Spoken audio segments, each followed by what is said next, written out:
চালাক শিয়াল ও কুমিরের প্রতিশোধ। একদা এক গভীর জঙ্গলে, যেখানে শাল আর সেগুনের ঘন বন ছিল, সেখানেই বাস করত এক চালাক শিয়াল পণ্ডিত। তার বুদ্ধিমত্তার খ্যাতি ছিল চারিদিকে। বিপদে আপদে জঙ্গলের সব পশু পাখি তার কাছে পরামর্শ নিতে আসত। এই জঙ্গলের পাশেই ছিল এক বিশাল নদী, যা কুমিরদের আবাসস্থল। এই কুমিরদের মধ্যে একটি বিশেষ কুমির ছিল, তার নাম দুষ্টু কুমির। সে ছিল অলস, প্রতিহিংসাপরায়ণ এবং সব সময় অন্যের ক্ষতি করার ফন্দি আঁটত। আগেরবার শিয়ালকে বোকা বানানোর প্রতিশোধ নেওয়ার জন্য সে মনে মনে প্রতিজ্ঞা করেছিল। একদিন শিয়াল পণ্ডিত নদীর ধার দিয়ে যাচ্ছিল।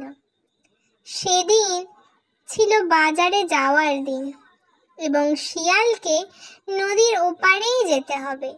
নদীর পাড়ে আসা মাত্রই শিয়াল দেখতে পেল কুমির নদীর জলে স্থির হয়ে ভেসে আছে, যেন সে ঘুমিয়ে আছে। শিয়াল বুঝল এটা কুমিরের নতুন চাল। শিয়াল পাড়ে দাঁড়িয়ে গলা খাকারি দিয়ে বলল, আরে কুমির ভাই, কেমন আছো?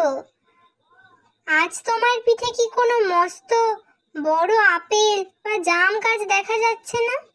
নাকি আজ আর কুমির উৎসব হচ্ছে না? কুমির চট জলদি উঠে দাঁড়ালো। সে মনে মনে ভাবল, আজ শিয়ালকে ফাঁদে ফেলতেই হবে। সে বলল, শিয়াল পণ্ডিত, তুমি ঠিকই ধরেছ। আজ কুমির উৎসব। আমাদের কুমির রাজা নির্দেশ দিয়েছেন, আজ যে কুমির সবচেয়ে বেশি ফল নিয়ে আসবে তাকেই পুরস্কার দেওয়া হবে। তুমি কি আমার সাথে কিছু ফল কুড়াতে সাহায্য করবে? আমি তো জলের প্রাণী, ডাঙায় যেতে পারি না। শিয়াল কুমিরের মতলব বুঝতে পারল। কুমির চাইছে সে ফলের লোভ দেখিয়ে তার কাছে আসুক, আর তখনই কুমির তাকে ধরে ফেলবে। শিয়াল হেসে বলল, সে তো ভালো কথা। তুমি তো জলে আর আমি ডাঙায়।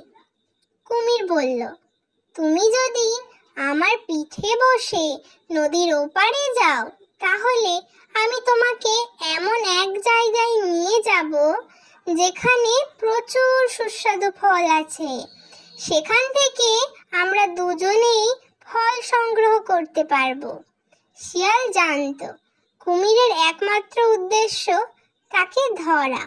সে তার বুদ্ধিকে কাজে লাগিয়ে বলল, ঠিক আছে, তবে আমি শুনেছি কুমিরদের মধ্যে এমন এক রোগ হয় যেখানে তাদের পিঠে বসলে সেই রোগ অন্যদের মধ্যেও ছড়িয়ে যায়।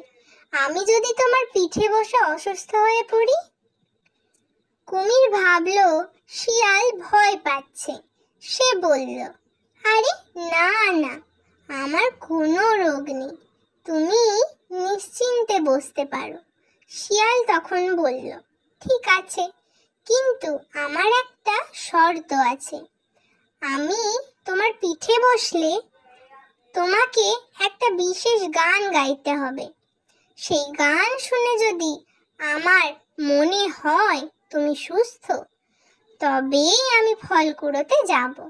আর যদি গানটা ভালো না লাগে, তাহলে আমি ফিরতি পথ ধরব। কুমির বোকা ছিল। সে ভাবল, শিয়ালকে ধরে ফেলার এটা একটা দারুণ সুযোগ। সে রাজি হয়ে গেল।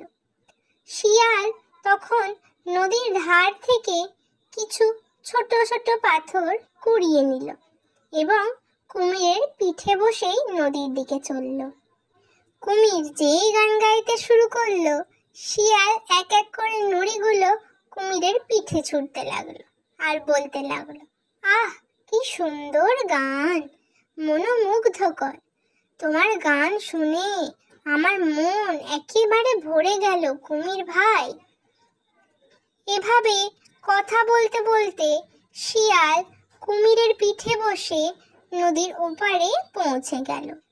নদীর ওপারে পৌঁছেই শিয়াল লাফ দিয়ে ডাঙায় নেমে পড়ল আর হেসে বলল, ধন্যবাদ কুমির ভাই, তোমার গান সত্যি মন মুগ্ধ করার মতো ছিল।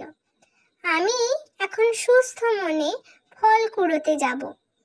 কুমির যখন দেখল শিয়াল নিরাপদে নদীর ওপারে পৌঁছে গেছে, তখন সে নিজের বোকামি বুঝতে পারল। রাগে তার চোখ লাল হয়ে গেছে, কিন্তু ততক্ষণে অনেক দেরি হয়ে গেছে। শিয়াল পণ্ডিত তার বুদ্ধির জোরে আবারও দুষ্টু কুমিরের চালাকি থেকে রক্ষা পেল। কুমির তখন প্রতিজ্ঞা করল, এরপর থেকে সে আরও চালাক হবে। কিন্তু শিয়াল পণ্ডিত জানত কুমিরের পরের চাল কি হতে পারে, এবং সে তার জন্য অনেক আগে থেকেই প্রস্তুত ছিল। ছোট্ট বন্ধুরা, আজকের গল্পটা তোমাদের কেমন লাগলো অবশ্যই জানিও।